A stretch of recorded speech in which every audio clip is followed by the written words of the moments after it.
चलिए तो शुरुआत करते हैं और शुरुआत में ही इस पूरी थीम को मैं आपके सामने रख देती हूँ। सस्ते वैल्यूएशन वाले शेयर्स जो हैं, जो आकर्षक नजर आ रहे हैं, उन पर फोकस हम करेंगे। साथ ही आपको महंगे वैल्यूएशन वाले शेयर्स भी बताएंगे, यानी कि इन स्तरों पर कौन से सेक्टर्स हैं, कौन से शेयर्स हैं जिस पर निवेश का नजरिया बना सकते हैं आप और अच्छे लेवल्स पर मिल रहे हैं, ये बताने की कोशिश वैल्यूएशंस की तर्ज पर हम करेंगे। शुरुआत हम करने जा रहे हैं, हमारे साथ एक्सपर्ट्स भी होंगे और मेरे सहयोगी भी मेरे साथ जुड़ने वाले हैं। सबका इंट्रोडक्शन करते हैं, सबको वेलकम करते हैं। हमारे साथ अभिषेक जैन अरिहंत कैपिटल से जुड़े हैं, साथ ही एयूएम कैपिटल से राजेश अग्रवाल जी हमारे साथ हैं। मेरे दो सहयोगी शरद और पूजा भी हमारे साथ जुड़े हैं, जो कि वैल्यूएशंस की तर्ज पर हमें स्टॉक्स बताएंगे। लेकिन शुरुआत क्योंकि वैल्यूएशंस का ये जिक्र मैंने किया है, एक बार आसान भाषा में हमारे व्यूअर्स को हम ये समझाना चाहते हैं कि वैल्यूएशंस आखिर क्या होते हैं और इसके मायने क्या होते हैं। राजेश जी, अभिषेक जी, आप दोनों का ही बहुत स्वागत है हमारी इस खास पेशकश में। अपना समय देने के लिए आपका शुक्रिया। राजेश, सबसे पहले आपके पास आना चाहूंगी और आपसे समझना चाहूंगी, आसान भाषा में इन ब्रीफ हमारे व्यूअर्स को समझाएं कि वैल्यूएशंस का मतलब और उसके मायने क्या हैं। Good afternoon Mansi ji, Sharad ji, Pooja and all others जो पैनल में हैं। Thank you for calling me. देखिए, वैल्यूएशन की अगर बात की जाए ना, तो ये एक इतना विस्तृत सब्जेक्ट है जिसके अगर डिस्कशन की जाए तो 4 घंटे भी कम पड़ेंगे। और समय की मर्यादा को देखते हुए बहुत संक्षिप्त में अगर बताया जाए तो दो बेसिक पैरामीटर्स हैं जो निवेशक अक्सर देखते हैं, प्राइस टू अर्निंग और प्राइस टू बुक वैल्यू। वैसे इसमें भी बहुत ज्यादा डिस्कस किया जा सकता है, बट मैं अगर आसान भाषा में समझाने की कोशिश करूं तो मान लीजिए किसी सेक्टर में जैसे बैंकिंग ही है, तो कोई बैंक है जो अपने प्राइस टू अर्निंग की 20 गुना पे ट्रेड कर रहा है और कोई बैंक है जो 4-5 गुना के ट्रेड कर रहा है। तो प्योरली अगर पी के रेशियो हिसाब से अगर आप देखेंगे तो आपको सीधा सीधा समझ में आएगा कि ये जो 4-5 की पी पे ट्रेड कर रहा है वो 10 की पी ट्रेड से सस्ते में। पी का मतलब होता है अर्निंग्स पर share, price divide by earnings पर शेयर। तो जो भाव चल रहे हैं उसमें आपकी जो अर्निंग्स आई है पिछले साल के, उससे आप डिवाइड करके देख लो कितने आते हैं। साथ में मैं ये जोड़ना चाहूंगा कि अलग अलग सेक्टर्स के लिए अलग अलग पी का मापदंड होता है। ऐसा नहीं है कि 4 की पी पे बैंक है तो 4 की पी पे एफएमसीजी स्टॉक्स भी होंगे, उनके अलग अलग इंडस्ट्री के पी होते हैं, तो वो देखना पड़ता है। और plus price to book value, जो बुक वैल्यू समझ लीजिए 800 रुपए है और शेयर अगर 400-500 में ट्रेड कर रहा है, तो इस उससे सीधा सीधा दिखता है कि 1 टाइम से भी कम में ट्रेड कर रहा है, तो वैल्यूएशन थोड़े कंफर्टेबल नजर आते हैं। इस तरह के कई पैरामीटर्स है जिसको लोगों को बेसिक तौर पे देखना चाहिए। वैसे तो इसमें और भी बहुत डिटेल हो सकते हैं। राजेश जी, बेहद उम्दा तरीके से आपने समझाया है। बेसिक पैरामीटर्स हैं और वैल्यूएशंस जहां पर आकर्षक नजर आते हैं उनमें एंट्री लेने का जिक्र यहां पर हो रहा है। समझना आपको सिर्फ इतना है कि इस खास पेशकश में उन शेयरों की बात होगी जो इस वक्त अट्रैक्टिव नजर आ रहे हैं। चलिए, सस्ते वैल्यूएशन वाले स्टॉक्स और महंगे वैल्यूएशन वाले स्टॉक्स, दो कैटेगरी हैं जो कि आपके सामने हम रखने जा रहे हैं और उसके बाद डिस्कशन हमारे एक्सपर्ट से करेंगे। शरद हमें बताने जा रहे हैं कि इस वक्त अट्रैक्टिव सस्ते वैल्यूएशन पर कौन से शेयर्स हैं और चलिए उनसे डिटेल्स जानते हैं। शरद, बताएं कौन से स्टॉक्स हैं जो कि इस वक्त अट्रैक्टिव वैल्यूएशन पर नजर आ रहे हैं।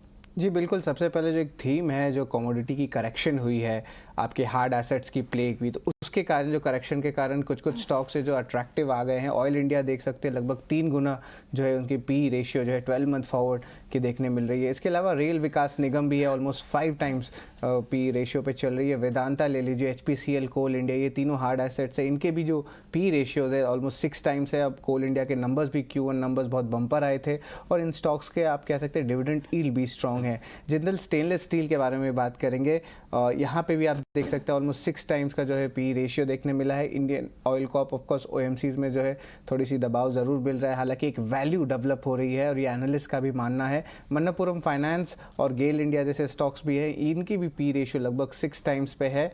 बात करेंगे गेल इंडिया के अलावा पीएनबी हाउसिंग फाइनेंस की, हालांकि ऑफ कोर्स एनबीएफसी स्टॉक्स में थोड़ी सी दबाव ज़रूर है क्योंकि इंटरेस्ट रेट्स में बढ़ोतरी हुई है, पर यहाँ पे वन ऑफ द चीपेस्ट जो है आप कह सकते हैं पी रेशियो के हिसाब से ऑलमोस्ट 7 टाइम्स से पीएनबी हाउसिंग फाइनेंस ट्रेड कर रही है। सीएससी की भी हालांकि जो है एनालिस्ट कम्युनिटी ने भी एक अच्छा पॉजिटिव मूवमेंट का ऐलान किया है और नंबर्स अच्छे आ रहे हैं, स्पेशली जिनके डिस्ट्रीब्यूशन सर्कल्स हैं, तो यहाँ पे भी जो है वन ऑफ द चीपेस्ट कह सकते हैं पी रेशियो में आपके इलेक्ट्रिसिटी कंपनीज में है, ऑलमोस्ट 7 टाइम्स का पी रेशियो चल रहा है। इसके अलावा टाटा स्टील, नैल्को, जिसके बारे में हमने कहा था कि जो हार्ड एसेट्स है उनमें करेक्शन हुई है, तो यहाँ पे भी आप देख सकते हैं कि अट्रैक्टिव लेवल्स पे जो है इनके वैल्यूएशंस आ गए हैं। गुजरात स्टेट पेट्रोनेट है, यहाँ पे जो है अच्छी बाइंग भी इंस्टीट्यूशनल देखी जा रही है और वैल्यूएशंस भी जो है कंफर्टेबल लग रहे हैं, एनालिस्ट का मानना है।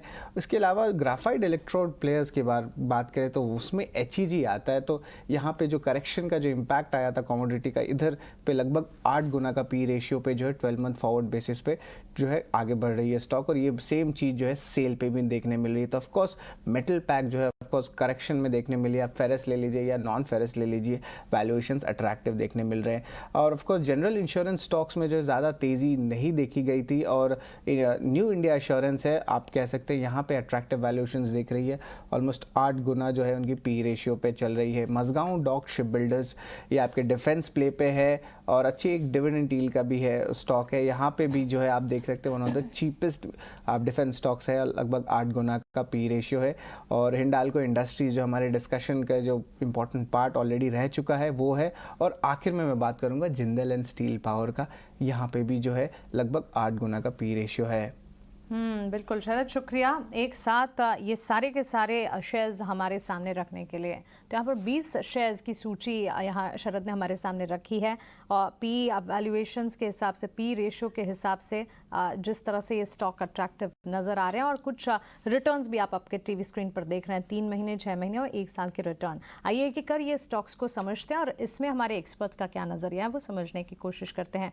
अभिषेक, स्वागत है आपका। शुरुआत में कोल इंडिया से ही करना चाहूँगी, क्योंकि पी अगर देखें यहाँ पर हम देख रहे हैं 6 टाइम्स नज़र आ रहे हैं। 3 महीने में ये स्टॉक ने करीब 30% के रिटर्न्स दिखा दिए हैं, 6 महीने में 40% तक के रिटर्न्स और 1 साल में करीब 78% तक के रिटर्न्स हमने देखे हैं।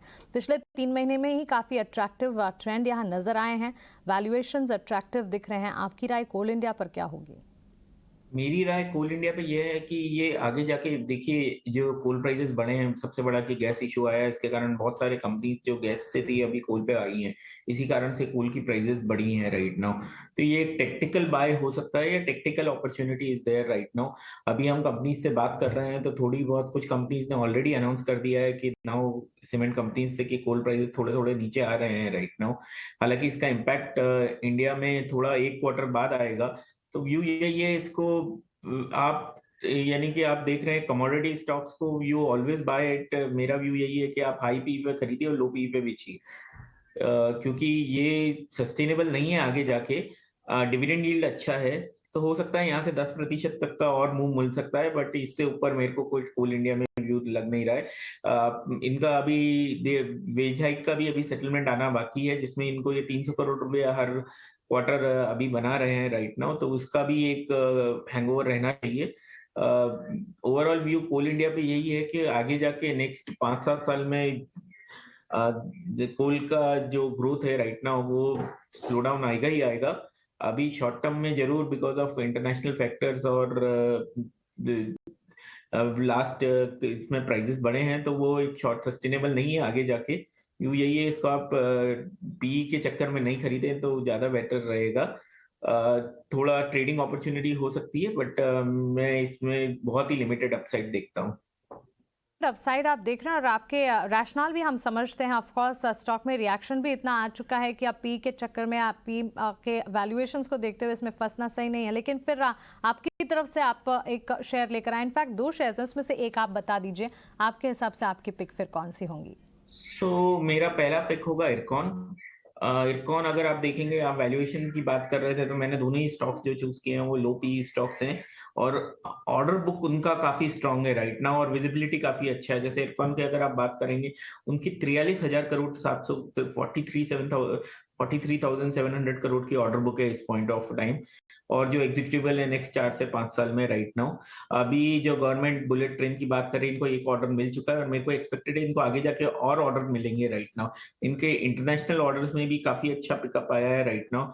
आज शरद जैसे बात कर रहे थे आरवीएनएल के बारे में, तो इसका आगे जाके there is a possibility they may merge RVNL also, तो वो भी एक आगे जाके इसके लिए काफी बेनिफिट रहेगा। इसमें एक और है ट्रिगर है इनका, एक लैंड ट्राइपार्टिट लैंड है इंडियन रेलवे के साथ, और वो जब भी इशू सॉर्ट होगा तब 400 से 500 करोड़ का इसमें इनको कंपनी को एक टाइम का मुनाफा मिलेगा। इसमें, और बांद्रा में है वो लैंड, और वैल्यूएशन वाइज काफी इंटरेस्टिंग है। ट्रेलिंग टाइम पे 6 टाइम पे डिविडेंड यील्ड 3-3.5 रुपए करीब का डिविडेंड यील्ड बैठता है। तो डेफिनेटली यील्ड हर पैमाने पे ये काफी अट्रैक्टिव स्टॉक है, इन्वेस्टर्स को ऐड करना चाहिए। इसमें ओनली जो रिस्क है बेसिकली गवर्नमेंट अगर कोई इसमें आगे जाके इसमें कोई ओएफएस या कुछ लेके आती है तो थोड़ा सा कंसर्न रहेगा, नहीं तो ये डेफिनेटली आपके पोर्टफोलियो में बने रहना चाहिए और आपकी गुड बहुत ही अच्छा मार्जिन ऑफ सेफ्टी देता है।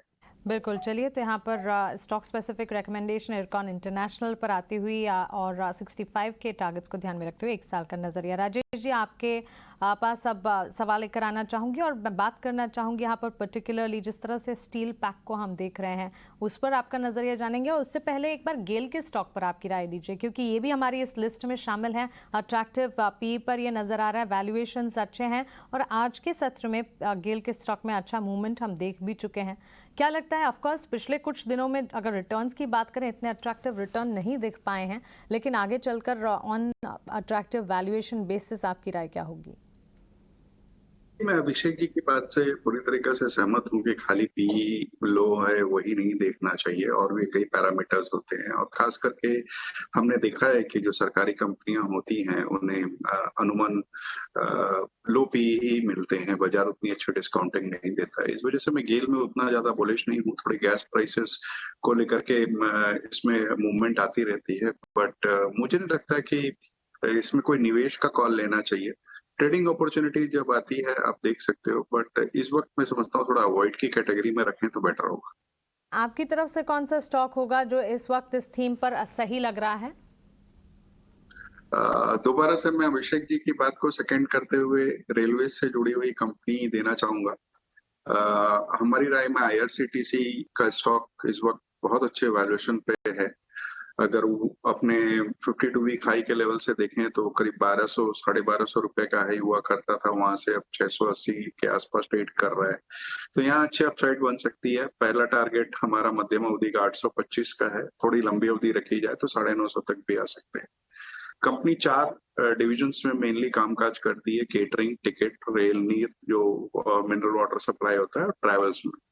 और वर्चुअल मोनोपोली है अगर कहा जाए टिकटिंग में तो इनकी, और रेल, नीर और केटरिंग में भी इनकी मोनोपोली है क्योंकि यही लोग सप्लाई करते हैं। अब आते हैं अर्निंग्स में, तो अर्निंग्स बहुत शानदार रही है पिछले कई क्वार्टर्स से। बीच में 1-2 क्वार्टर अगर कोविड के छोड़ दिए जाए तो इस तिमाही, पहली तिमाही में भी अगर देखेंगे तो 250% के आसपास रेवेन्यू में जंप दिखा गया, 197% के आसपास बॉटम लाइन में जंप दिखा गया, और केटरिंग से बहुत अच्छे रेवेन्यूज आए। और इन सब चीजों के बीच में अगर आप देखें तो अर्निंग्स प्रोफाइल अच्छी है, जैसा मैंने कहा रिटर्न रेशियो बहुत स्ट्रांग है, डेट फ्री कंपनी है, और सबसे बड़ी बात है कि इस बिजनेस में एंट्री बैरियर्स बहुत स्ट्रांग है। कोई दूसरा आदमी इस वक्त अचानक से आकर के आपके टिकटिंग के बिजनेस को एंटर नहीं कर सकता है। तो इन सारे चीजों का दारोमदार ये होता है कि हमें लगता है कि एक तो मोनोपोली कंपनी है, दूसरी ऑनलाइन की जो वैल्यूएशंस चल रहे हैं, इन सब चीजों के मद्देनजर यहाँ से बहुत अच्छा अपसाइड बनता है। इस वजह कर हम लोग आईआरसीटीसी को एक मध्यम से लंबी अवधि के निवेश के लिए रिकमेंड कर रहे हैं। क्लियरली हमारे एक्सपर्ट्स की राय रेलवे स्टॉक्स पर नजर आ रही है। आईआरसीटीसी 825 के टारगेट्स राजेश जी 1 साल का नजर यहाँ रखते हैं। जिस तरह से शरद ने हमें अट्रैक्टिव सस्ते वैल्यूएशन वाले स्टॉक्स बताएं, महंगे वैल्यूएशन वाले स्टॉक्स भी एक बार जानना आपके लिए ज़रूरी है। और ये लिस्ट कंपाइल की है पूजा ने। पूजा से समझते हैं, पूजा बताएं।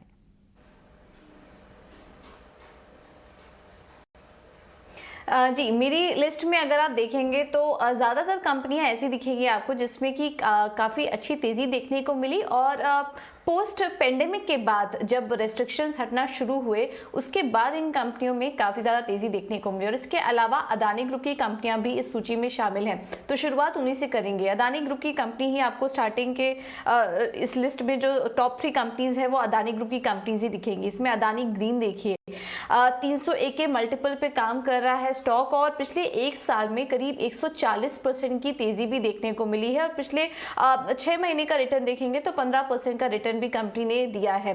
कंपनी का रिन्यूएबल में जिस तरह से फोकस था, 4 ट्रिलियन मार्क का जो मार्केट कैप था वो भी कंपनी ने क्रॉस किया। उसके बाद जो दूसरा नंबर था वो था अदानी ट्रांसमिशन, यहाँ पर भी शानदार तेजी देखने को मिली। 279 के पी मल्टीपल्स पे कारोबार कारोबार कर रहा है और स्टॉक में भी देखेंगे तो पिछले 6 महीने में 85% ये स्टॉक चला और पिछले एक साल में 260% से ज्यादा की तेजी इस स्टॉक में देखने को मिली। और ये भी जो टॉप 15 इंडियन लिस्टेड फर्म है, ये दोनों कंपनी उसमें शामिल हो चुकी हैं। 4 ट्रिलियन का जो मार्केट कैप है वो भी इन दोनों ही कंपनियों ने क्रॉस किया था। इसके बाद जो नंबर आता है वो है अदानी एंटरप्राइजेस का। यहाँ पर भी एक मल्टीप्लायर इफेक्ट देखने को मिला, काफी शानदार तेजी देखने को मिली। और कुछ रिपोर्ट्स जो मैं पढ़ रही थी उसमें ये भी पता चला कि एक जब ब्रेकआउट आया उसके बाद ही स्टॉक में करीब 200-300% से ज्यादा की तेजी भी इस स्टॉक में देखने को मिली है। तो अदानी ग्रुप की कंपनियां हैं जो कि इस वक्त महंगे वैल्यूएशन पे काम कर रही हैं, लेकिन इन कंपनियों के पीछे ट्रिगर्स भी हैं और रिटर्न भी काफी अच्छा देखने को मिला है। अब आते हैं एक और company Solara active pharma science. अगर इसका पी देखेंगे हम तो 110 के पास कारोबार कर रहा है, लेकिन पिछले एक साल में स्टॉक में करीब 70% से ज्यादा की गिरावट भी देखने को मिली है। और इस बार के जो नतीजे भी आए वो भी कुछ ज़्यादा आकर्षक नहीं थे। इन्फ्लेशन का प्रेशर यहाँ पर देखा गया, डिमांड में जो कमी आई उसका प्रेशर कंपनी को झेलना पड़ा। इस वजह से स्टॉक में अगर हम रिटर्न के लिहाज से देखेंगे तो यहाँ पर काफ़ी ज़्यादा गिरावट भी स्टॉक में देखने को मिली। एक और कंपनी है ट्रेंट, जो कि जैसा कि हम आपको बता रहे थे कि पोस्ट पेंडेमिक रेगुलेशन जब हटे हैं तो कुछ कंपनियों को काफ़ी फायदा हुआ और ट्रेंट उसमें से एक था।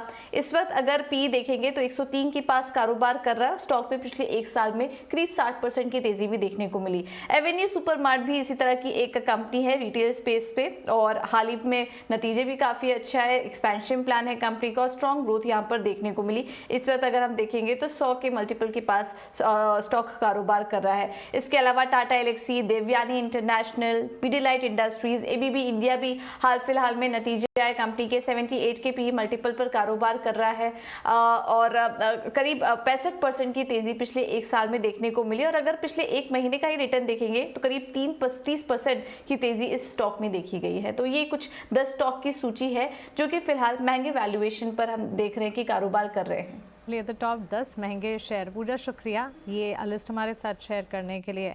राजेश जी आपसे समझना चाहेंगे, महंगे वैल्यूएशंस तो हैं इन स्टॉक्स में, लेकिन जैसे कि पूजा में बता भी रही थी अदानी ग्रुप स्टॉक्स में अच्छी खासी तेजी दिखी है। Avenue supermart, Tata Elxsi, IT flavour भी है और अब क्विक सर्विस रेस्टोरेंट्स में भी हम काफ़ी मजबूती देख रहे हैं। आपका क्या कहना है, महंगे वैल्यूएशन वाले स्टॉक्स जो सूची पूजा बता रही थी, क्या उनमें से कोई पर्टिकुलर पिक आप करना चाहेंगे? कि 3 डिजिट की पी अगर देखी जाए तो महंगे तो हैं, इसमें कोई डाउट नहीं है। बावजूद इसके कुछ स्टॉक्स ने अच्छे करेक्शन देखे हैं, अभी भी थोड़ा डर लगता है। लेकिन कुछ क्वालिटी नेम्स भी थे इसमें, जैसे कि पिडिलाइट थे, जो मुझे लगता है कि क्रूड की जो गिरावट हम पिछले एक महीने में 30% के आसपास देखे हैं, तो उसके सीधा सीधा मुनाफा पिडिलाइट को आएगा क्योंकि उनका रॉ मटेरियल क्रूड है। दूसरे अगर आप देखें तो उनकी रिटेल की पहुंच बहुत अच्छी है, सारे प्रोडक्ट्स के ब्रांड अच्छे हैं, अच्छे खासा बिक रहा है। इवन देवयानी में भी अगर आप देखो तो ठीक है, नंबर्स इस वक्त थोड़े से बेहतर आए थे, सेम सेल ग्रोथ अच्छी आई है, लेकिन आगे जाते हुए जिस तरीके से सेल्स बढ़ती जा रही है, मुझे लगता है कि वहां भी थोड़ी अपसाइड हो सकती है। और एबीबी वगैरह जो कंपनियां हैं ना, ये एमएनसी कंपनीज होने के कारण से हमेशा एक हायर वैल्यूएशन डिमांड करती है और मुझे लगता है कि क्वालिटी कंपनी है और थोड़ा लंबी अवधि का नजरिया, लंबी अवधि से मेरा मतलब है कि किसी का ट्रेडिंग का नजरिया नहीं हो और 2-4 साल चुपचाप बैठा रहना चाहता हो, तो ये सारे स्टॉक लॉन्ग टर्म पोर्टफोलियो के लिए अच्छे हैं। ये 2-3 स्टॉक जो मैंने बताए। तो चलिए, महंगे वैल्यूएशन पर है लेकिन फिर भी एज अ पोर्टफोलियो अगर आप इन स्टॉक्स में एक बार निवेश के बारे में सोचना चाहें तो ऑफ कोर्स सोच सकते हैं। अभिषेक जी, क्या आप भी सेकंड करेंगे राजेश जी के थॉट को? कुछ स्टॉक्स को डेफिनेटली देखा जा सकता है, जैसे कंज्यूमर ड्यूरेबल में है, होटल्स में है, रेस्टोरेंट्स में है, तो वहां पे आपको वैल्यूएशन हमेशा महंगे ही मिलेंगे। तो आप डेफिनेटली कुछ कंपनीज को आप देख सकते हैं। आप वैल्यूएशन शॉर्ट टर्म में ना देखते हुए लॉन्ग टर्म और सेक्टर ये है, there are some sectors which will always command a premium, तो आप उन कंपनीज को डेफिनेटली आप लॉन्ग टर्म के लिए देख सकते हैं। जैसे मेरा ये व्यू है कि अगर आपको देखना है, देवयानी जैसी हो गई या स्पेशलिटी रेस्टोरेंट करके एक और कंपनी है, या बारबेक्यू नेशन है, अडानी विल्मर है, दोज कंपनीज आपको प्रीमियम मार्केट वो प्रीमियम दे रहा है राइट नाउ।